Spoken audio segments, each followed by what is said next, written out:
তার মানে আপনি বলতে চাইছেন যে আমার চেম্বারে যা ক্যাশ ছিল সব চুরি গেছে? শুধু ক্যাশ নয় স্যার, আমার সন্দেহ কিছু ফাইলও মিসিং। ও তাহলে তো শুধু চুরি উদ্দেশ্য ছিল না যশো। তার মানে কেউ সাবোটাজ করছে? আচ্ছা, সিকিউরিটি রাখলে তো সব জলের মতো পরিষ্কার হয়ে যাবে। চ্যাটার্জি, রাতে যে সিকিউরিটি ছিল তাকে ডাকুন। Yes sir. এই চুপ, একদম চুপ। আমরা সবাই টেনশনে মরছি, এখন ওরা ব্যয় করে বাবাকে ডাকতে শুরু করলো। যাও, চুপ, যাও। প্লিজ লীলা, এটা অফিস, সবার সামনে ওকে অপদস্থ করো না। থামো যশো, তুমি আর তোমার ছেলে মিলে আমাকে যা অপদস্থ করেছো, ওই মরা সতীনের বাড়িতে গিয়ে জানাকামো করেছো তোমরা। একবার বাড়ি যাই, তোমার ছেলের সর্বনাশ করে দেব।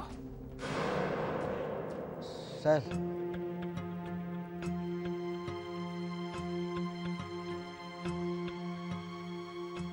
চেম্বার থেকে কিছু ক্যাশ চুরি গেছে, আর সেই সঙ্গে কিছু ইম্পর্টেন্ট ফাইলসও পাওয়া যাচ্ছে না।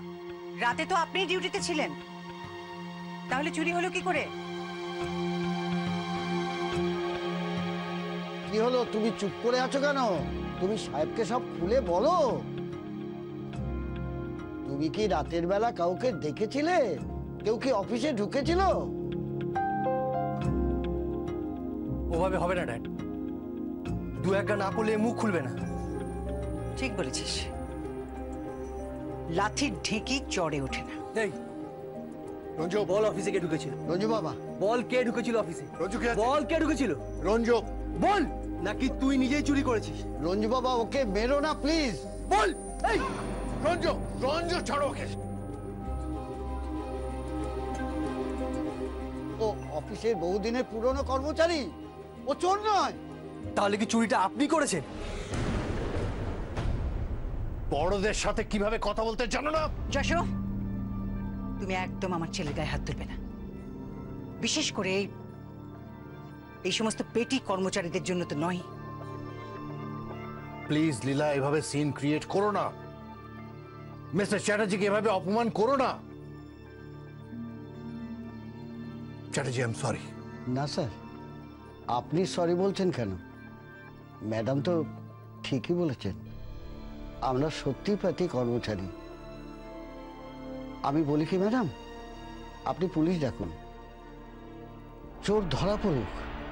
আর আমি যদি চোর হই, পুলিশ আমাকে কোমরের দড়ি পরিয়ে নিয়ে যাক, তবে আমার ধারণা কিছু করতে কেউটে বেরোবে। কেউটে কি ঢোঁড়া সেটা পুলিশ বুঝবে। এক সেকেন্ড। অফিসে পুলিশ আসবে না। আমি আমার অফিসের সমস্ত কর্মচারীকে বিশ্বাস করি, আমার পরিবারের লোকদের থেকেও। যশো, 5-6 লাখ টাকা চুরি গেছে, তাতে যশোজিৎ মুখার্জির কিছু যাবে আসবে না। কিন্তু জানা দরকার যে কোন কোন ফাইলগুলো চুরি গেছে এবং ফাইলগুলো কেই বা চুরি করলো।